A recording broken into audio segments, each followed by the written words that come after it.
Hello les livresques, bienvenue dans votre émission littéraire Portrait livresque, l'art de capturer l'essence d'une œuvre et transcender avec les mots. C'est toujours un plaisir de vous retrouver afin de vous partager les portraits livresques.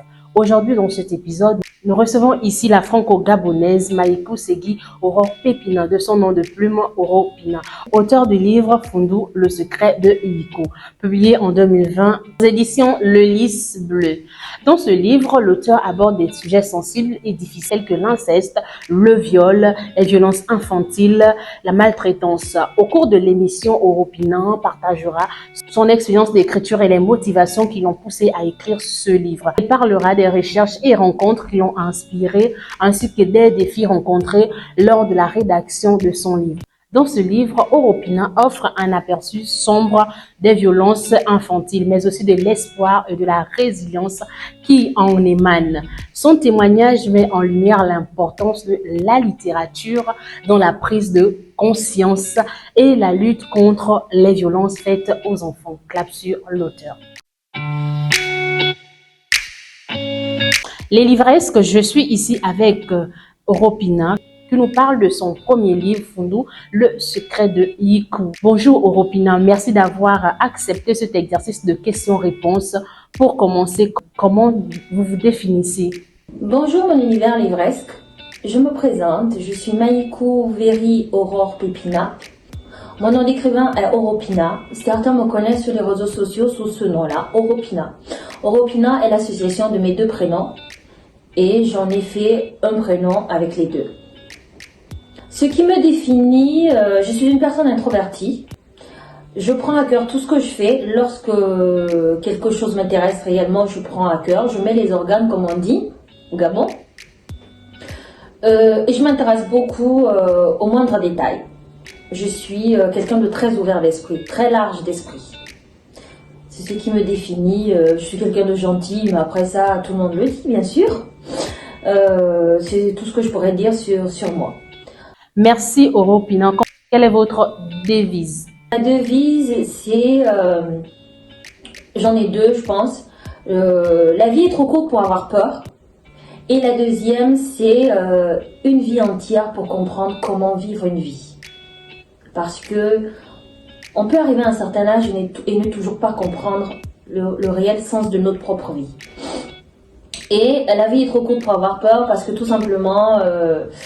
on se met beaucoup de barrières, on se met beaucoup de peur, de craintes et ça nous empêche d'avancer dans tout ce que l'on aimerait bien faire. Comme par exemple être soi-même, parce que le regard des gens est souvent pesant. Voilà.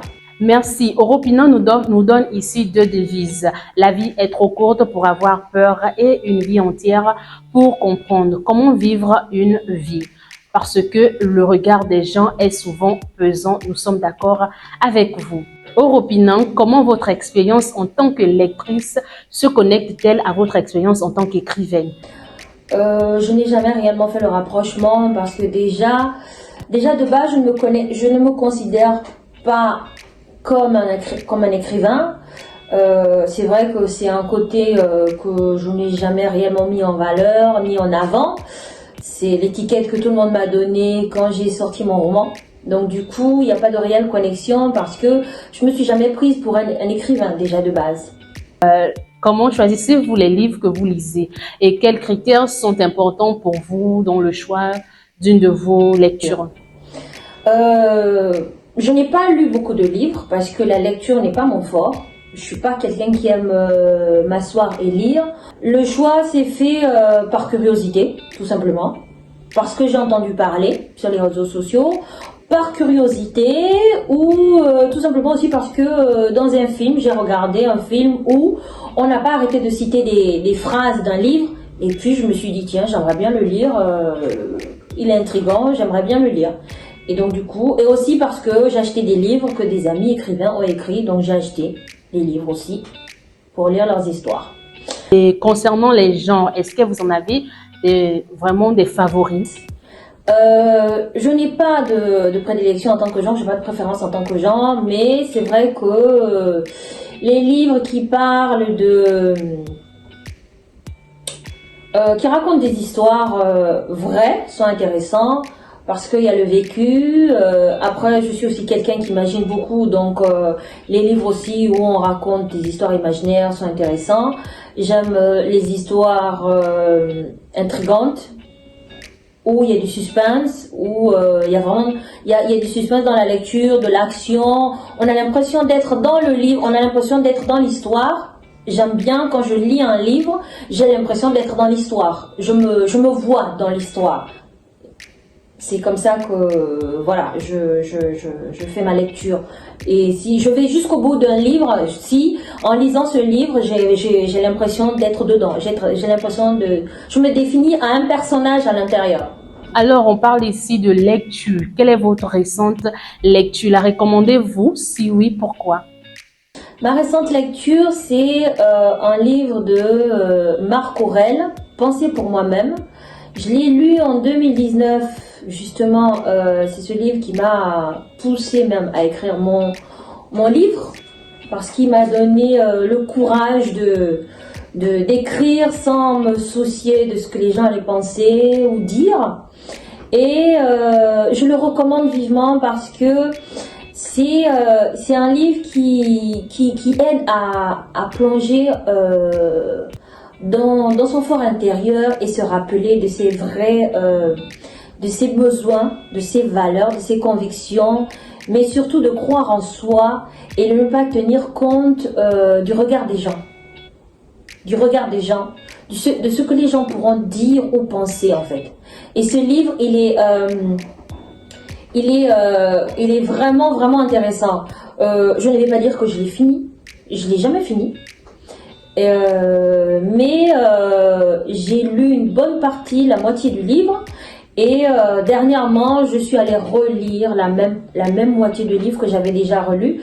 Parce que j'aime beaucoup cette partie du livre. Et c'est très intéressant parce que quand vous avez beaucoup de doutes en vous, beaucoup de questions en vous, que vous êtes beaucoup dans le questionnement et dans l'interrogation de votre propre vie, lisez ce livre et ça vous remet les idées en place, ça vous remet les pendules à l'heure et ça vous remet sur le chemin de vos objectifs personnels sans vous soucier de ce que les gens pensent autour de vous. C'est pourquoi je le recommande vivement à ceux qui aimeraient bien le lire. Merci à vous, Oropinan, pour cette présentation de votre univers livresque. Donc, dans cette première partie, nous avons découvert les goûts littéraires de notre invité. Place à la deuxième partie de l'émission, nous parlons du livre qui nous réunit aujourd'hui, Fundou, le secret de Yiku.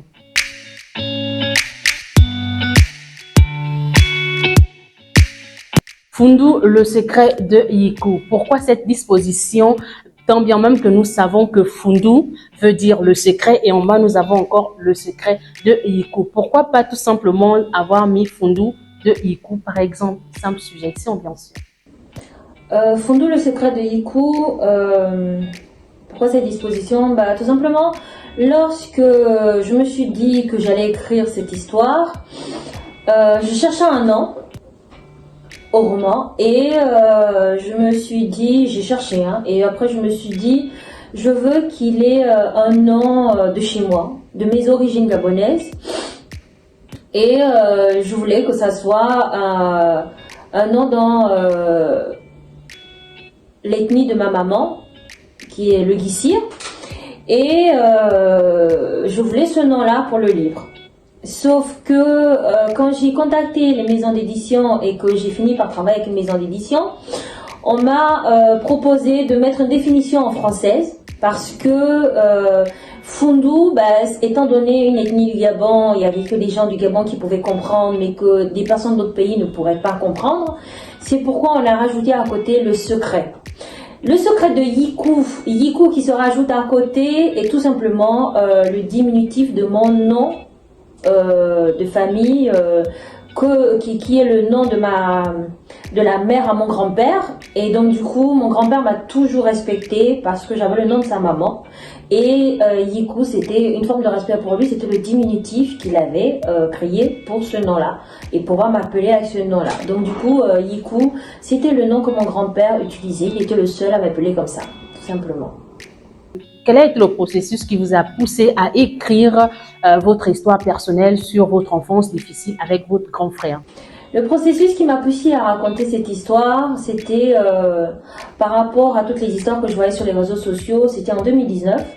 Il y avait trop d'histoires sur les réseaux sociaux, des faits divers, de petites filles qui avaient subi des atrocités, je dirais pas le mot pour éviter que, voilà, on vous bloque la page, avaient subi ces choses-là par des personnes adultes, bien sûr, comme d'habitude. Et du coup, j'avais une rage en moi de me dire, mais c'est pas possible. Il y avait des enfants de tout âge, hein, et je me suis dit, je vais raconter cette histoire, et parce que ça pourrait aider. Et aussi, il y avait eu, j'avais eu certains témoignages de certaines personnes qui avaient abordé le sujet avec moi aussi. Et donc, du coup, je me suis dit, il faut que je parle de cette histoire pour que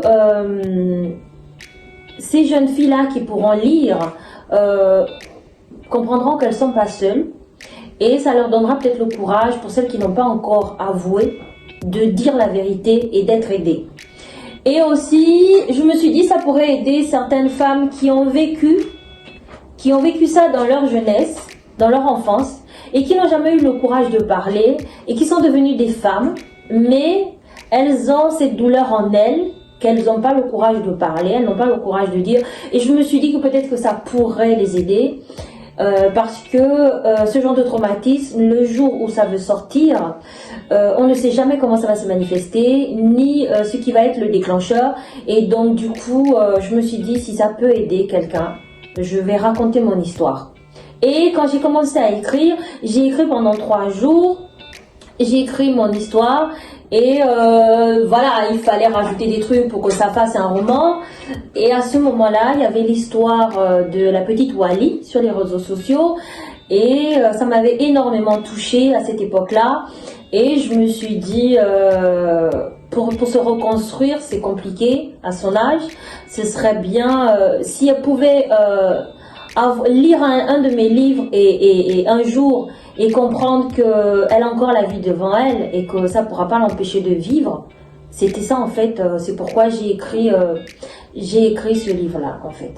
Comment votre expérience personnelle a-t-elle influencé votre décision d'écrire et de partager votre histoire, aussi difficile soit-elle? Tout simplement parce que j'ai vécu ça justement, je pouvais comprendre ce que ressentaient les autres. Et j'ai voulu partager cette histoire pour que celles qui ont traversé ça ou qui traversaient ça en ce moment, des jeunes filles qui traversaient ça actuellement en lisant mon livre, puissent trouver la force en elles de parler. Et à travers mon livre, voir que lorsque ça va exploser en elles, qu'elle n'ait pas peur. Qu'elle laisse ça s'exploser, mais qu'elle se fasse aider, tout simplement. C'était ça le but aussi du livre, en fait.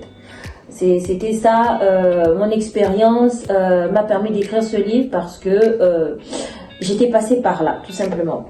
Que ressentiez-vous pendant l'écriture de cette histoire et comment êtes-vous parvenu à trouver la force de partager ces événements douloureux avec vos lecteurs? Quand j'ai écrit le livre, je vais pas mentir, mon histoire, je l'avais digérée depuis déjà des années. J'étais passée au-dessus depuis des années parce que j'avais vécu cette souffrance à une période de ma vie où j'avais vécu, à mon âge adulte, j'avais vécu un choc émotionnel par rapport à un événement de ma vie qui a été très douloureux. Et ça m'a fait revivre ce que j'avais vécu dans mon enfance. Et quand j'ai écrit mon livre, je rigolais. Je rigolais parce que je me disais, c'est réellement moi qui ai vécu cela. C'était la question que je me disais quand je lisais. Et je me disais, mais bien sûr, puisque ce sont tes souvenirs que tu es en train de raconter. Mais j'ai pas eu mal. J'ai pas eu mal, je vais pas mentir, pour écrire de toutes les façons, vu que c'était mes souvenirs, j'étais obligée de me remémorer les choses pour pouvoir écrire exactement ce que j'avais vécu. Donc du coup, je revivais les scènes, mais elles n'étaient pas douloureuses, parce que j'étais guérie de cette douleur déjà, depuis longtemps. Et j'ai trouvé la force de partager cette expérience parce que justement, j'avais vu sur les réseaux sociaux beaucoup de choses qui se disaient par rapport à des événements, par rapport à des faits divers. Et du coup, ce sont ces histoires-là qui m'ont poussé à écrire. Et le fait d'avoir une petite fille m'a poussé aussi à écrire cette histoire. Comment avez-vous géré les émotions difficiles qui ont pu surgir pendant le processus d'écriture et comment cela a-t-il affecté votre expérience d'écriture? Il y a des émotions qui ont ressurgi, mais pas de larmes, pas de douleur.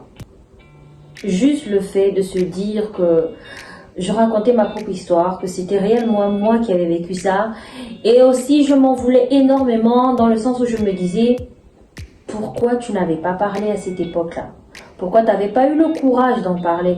Pourquoi tu as laissé la peur t'enfermer dans cette solitude de douleur? Pourquoi tu as laissé la peur t'empêcher de te libérer de ça? Parce que si tu avais parlé, ça se serait arrêté tout simplement. Et ce sont ces émotions-là qui sont montées, qui ont ressurgi, mais et c'est ça aussi qui m'a donné la confiance d'écrire le livre jusqu'au bout. Ne pas avoir peur et d'écrire jusqu'au bout l'histoire. En écrivant votre histoire, quelle était votre intention principale ou l'objectif que vous espérez atteindre en partageant votre vécu avec d'autres personnes? L'objectif, c'était que ça puisse aider le maximum de personnes, que ça puisse aider les femmes qui étaient passées par là mais qui n'avaient pas eu ce courage de parler et qui étaient renfermées en elles-mêmes dans cette douleur-là et que cette douleur les empêchait d'être heureuses. Mon objectif aussi, c'était que les jeunes filles qui subissaient ça actuellement puissent tomber sur ce livre, le lire et se rendre compte qu'en fait, c'est peut-être des victimes, mais elles sont fortes au fond d'elles, qu'elles sont fortes et qu'elles peuvent surpasser cette peur et parler de ce qu'elles vivaient, de pouvoir raconter pour se libérer et ne plus être une victime, ne plus subir. C'était ça l'objectif d'écrire et de partager ce roman avec tout le monde. Aider les gens qui en ont besoin parce que tellement de personnes aujourd'hui souffrent. Les jeunes filles se meurent dans le silence parce qu'elles ont peur de dire ce qu'elles vivent au quotidien. Et là, comme on le voit ici avec Yiku, c'est elle qui vit depuis l'âge de 5 ans. Elle est meurtrie. Son frère commence d'abord par des attouchements, commence par la frapper, jusqu'à ce qu'intervienne le viol. Et c'est quelque chose de difficile et c'est souvent important d'en parler pour que les autres aussi se servent de votre histoire pour peut-être cultiver l'esprit de résilience. Mais quel est le message ou quelle prise de conscience espérez-vous transmettre aux lecteurs en partageant votre histoire et en écrivant je dirais votre relation avec votre grand frère? La prise de conscience que j'espérais transmettre, c'était que les personnes qui étaient témoins de ces événements-là dans leur famille aient cette hauteur, ce courage de défendre la victime, de dénoncer le bourreau et ne pas avoir peur de parler et d'épauler la victime. C'était ça mon intention, c'est que les gens puissent lire et comprendre la douleur, la peine que ça peut provoquer à un enfant de vivre ce genre de choses. Et je voulais que ça donne une prise de conscience, que les gens en lisant ce livre prennent conscience que c'était pas normal, et qu'il fallait aider les enfants qui passaient par là, qu'il fallait les soutenir et non les accuser de vouloir détruire les familles, de les accuser de mensonges, parce que un enfant ne va pas se lever un bon matin et dire que un adulte lui fait des choses qu'il n'est pas censé lui faire juste par plaisir ou juste pour être intéressant. parce que on sait que c'est un sujet tabou, la sexualité. Chez nous, c'est un sujet tabou dans nos familles. Mais lorsqu'un enfant a le courage de venir vous parler d'un sujet tabou en vous disant qu'il subit ça, il faut le croire, le soutenir, l'épauler, l'aider. Parce que c'est un enfant qui est perturbé parce qu'il vit chaque jour. Et ça peut influencer sa vie plus tard s'il n'a pas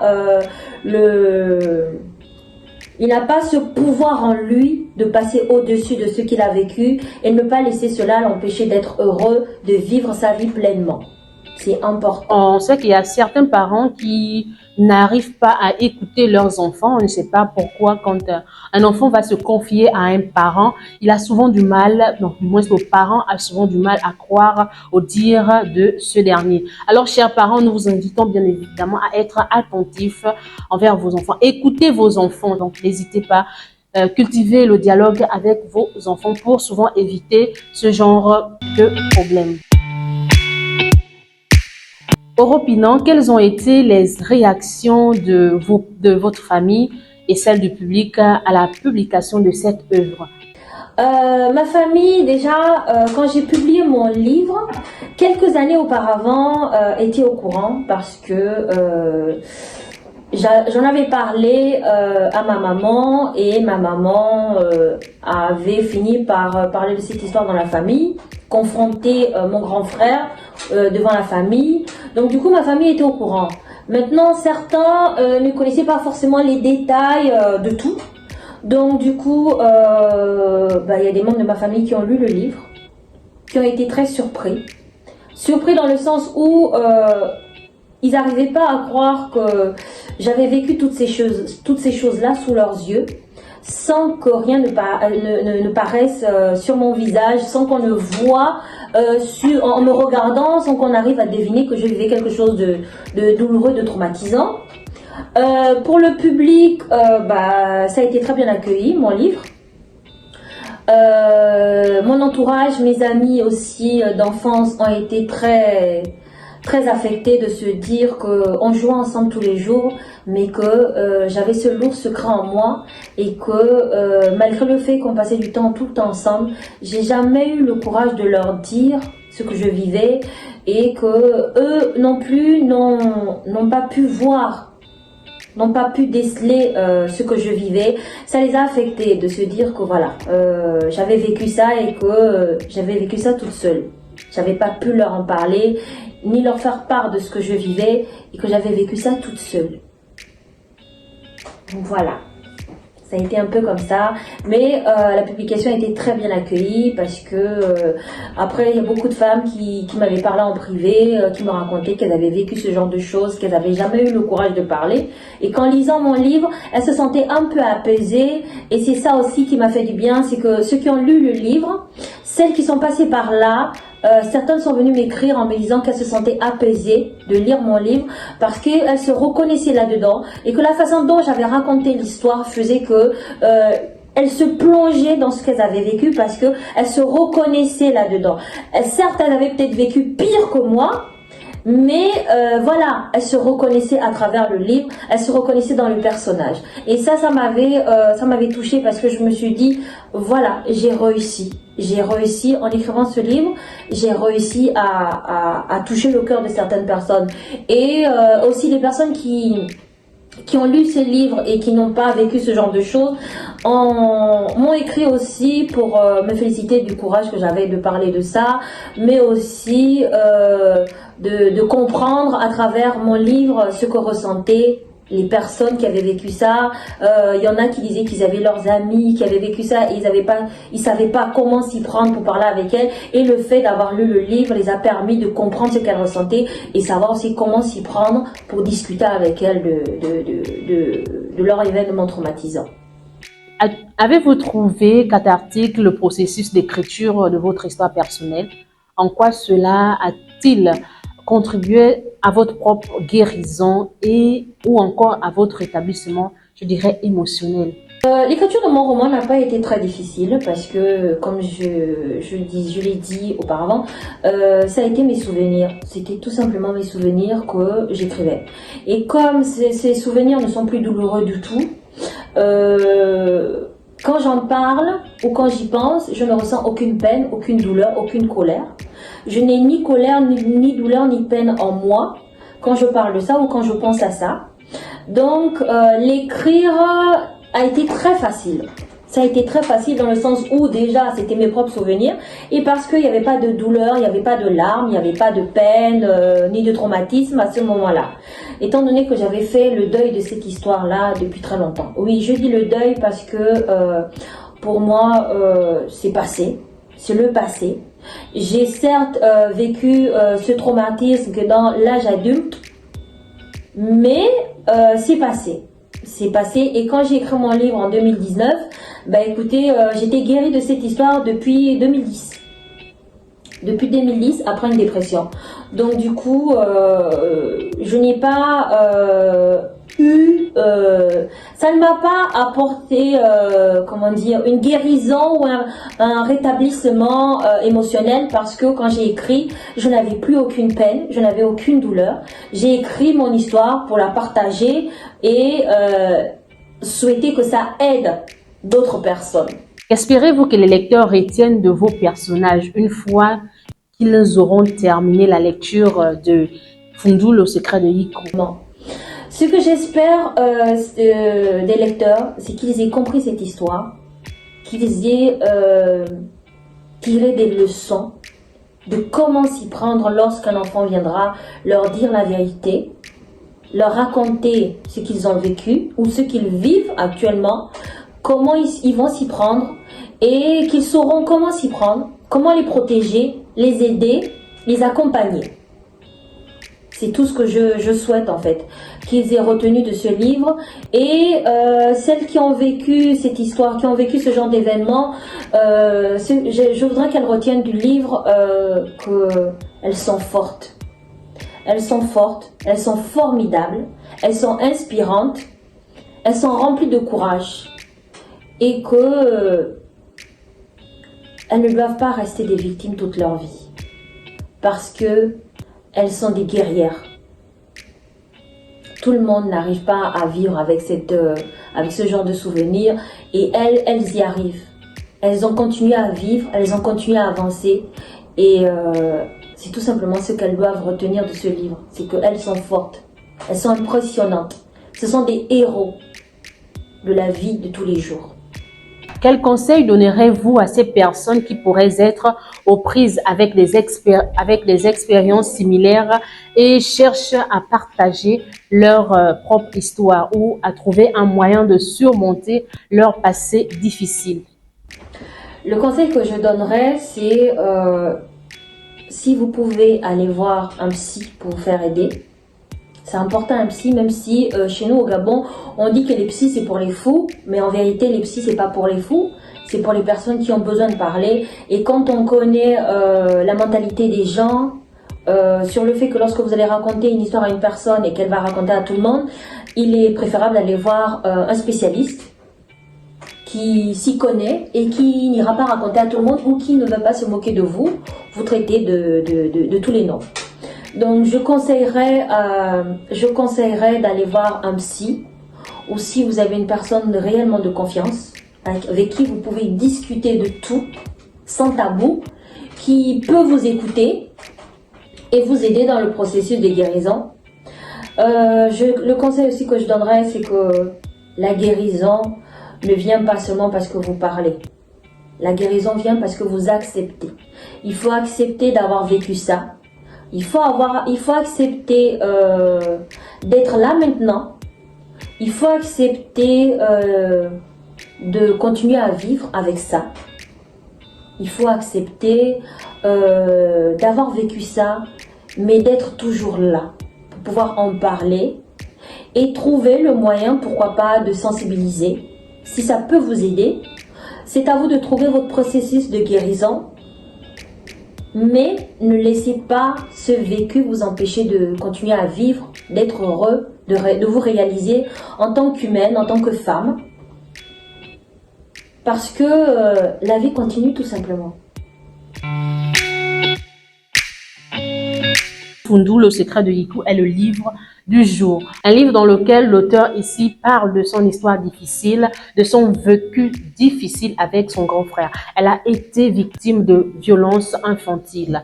Alors, Oropina, après Fundou, le secret de Yiku, est-ce qu'il y a des projets en gestation? Ben, écoutez, j'ai commencé 3 romans que je n'ai toujours pas fini parce que c'est assez difficile d'écrire, d'argumenter un roman. Je ne suis pas pour les gros romans, je n'aime pas les gros romans. J'aime une histoire qui commence et qui finit vite. Mais quand on veut intéresser les gens, il faut argumenter et moi, c'est assez difficile pour moi d'argumenter. Le Fondou, le secret de Yiku, c'était un souvenir que j'ai raconté, donc c'est pas difficile. Les 3 romans que j'écris actuellement, que j'ai écrit et que j'ai mis en pause, il y a c'est une histoire inventée tout simplement. Il y a un autre, c'est un vécu. Le 3e aussi, c'est un vécu par procuration, on va dire. Et donc, il y en a 3 en suspens. Il y a un 4e que j'avais aussi commencé, mais que dernièrement, c'est un livre sur mes pensées. Mais j'ai perdu une clé où j'avais tout noté. Donc, il va falloir que je réécrive toutes les pensées. Donc, oui, il y a des projets en gestation. Je ne peux que vous souhaiter bonne écriture et bonne continuation en espérant que finalement vous vous considérez comme écrivain, bien sûr. Alors, Oropina, nous sommes arrivés au terme de notre émission. Votre mot de la fin. Le mot de fin, écoutez, je vais vous remercier de m'avoir donné cette opportunité de venir m'exprimer sur mon roman. Dire à toutes ces personnes, toutes ces femmes qui ont vécu ce genre de situation, toutes ces jeunes filles qui vivent ce genre de situation et qui tomberont sur cette vidéo, leur dire tout simplement qu'elles sont courageuses, elles sont fortes, elles ne doivent jamais douter de leur force, de leur courage et de leur mental. Parce que si elles arrivent elles arrivent à être là et à vivre avec ça, c'est parce qu'elles sont tout simplement courageuses. Elles ne sont pas victimes, elles ne doivent pas se mettre dans une étiquette de victime parce que la vraie victime, c'est la personne qui leur fait vivre ces choses-là. Ce bourreau-là, c'est la victime parce que c'est lui qui n'a pas d'âme. Elles ont une âme, elles sont remplies de force en elles, elles sont remplies d'espoir et elles accompliront de grandes choses. Elles doivent juste se donner la possibilité. Et elles doivent elles doivent vivre pleinement leur vie. Et ne pas laisser leur bourreau continuer de les empêcher d'avancer dans leur vie. Même après que ce soit arrêté tout ça, elles doivent continuer de vivre parce que la vie continue tout simplement. Et tant qu'on est vivant, on a le devoir de vivre notre vie. Donc, je vous remercie de votre invitation et je vous dis au revoir et merci. C'est moi qui vous remercie. C'est sur ces mots, les livresses, que s'achève cette interview. J'ai eu le plaisir de recevoir Oropina. Un grand merci à elle pour sa présence et son partage. Le livre est disponible sur Amazon et sur le site de Lelys, les éditions de Lelys Bleu. Je vous dis à très vite avec de nouveaux portraits livresques. Attention, je n'ai pas oublié les gestes viraux. Likez, partagez, commentez la vidéo de peur de me fâcher. Ciao.